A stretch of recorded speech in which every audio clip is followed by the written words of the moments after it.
of Adversity is the sophomore full-length album from Uppsala, Sweden-based doom metal band Acolytes of Moros. This is a trio who formed between members of Anguish as well as Abysmal Winds and some other local groups, but this one focused on a sound which is pretty obviously comparable to Reverend Bizarre in terms of where they started. Some of the edgier points you'd find in early Anguish records you'll also find here. If you're familiar with that band, I think you'll find an easy friend in this group as far as just what their sound is and the tone of it. Now, their take on that sound was more funereal. It was maybe more inspired by later Reverend Bizarre, where there were more protracted movements and long-form pieces.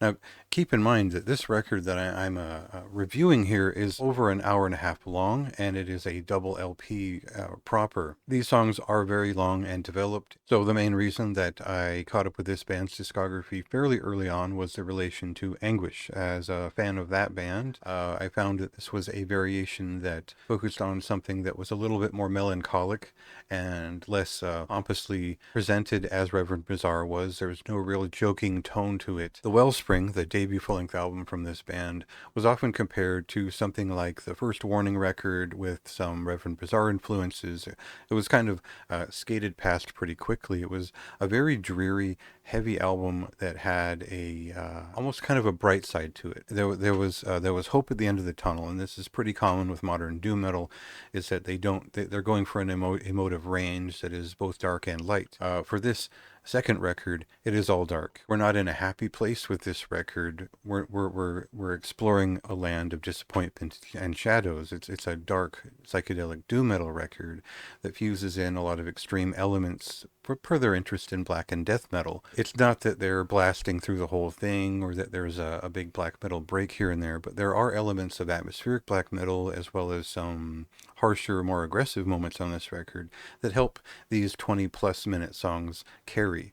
And there are two 30-minute songs on this record, so it's a very demanding, extreme example of doom metal in a modern sense. What we'll do is we'll listen to a small clip, and then I'll talk more about the value that I got out of this record.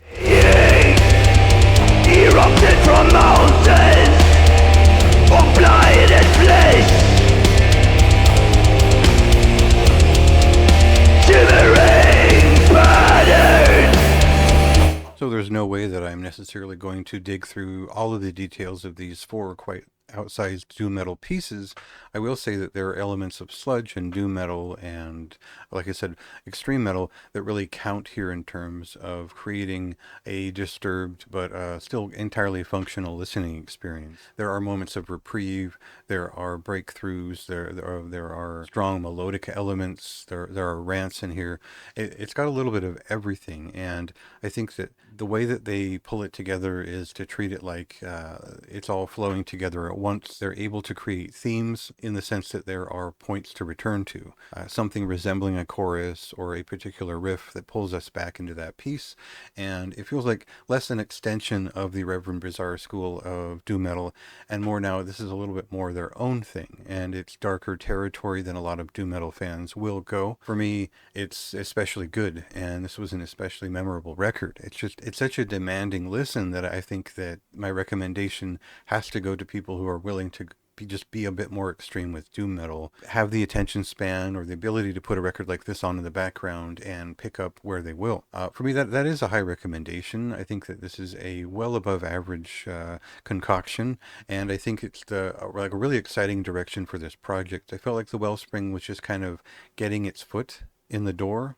and now this record feels like it's we're seeing the full personality of the band kind of come through. And I think the more miserable and dark that this stuff gets, the more interesting it is, because that's really where the details are, is where those bursts of dark and light emotion are kind of fighting one another throughout each song. I'm a big fan of this one. I think it's one of the better records of January. So go ahead and check that out for yourself. It released on January 24th.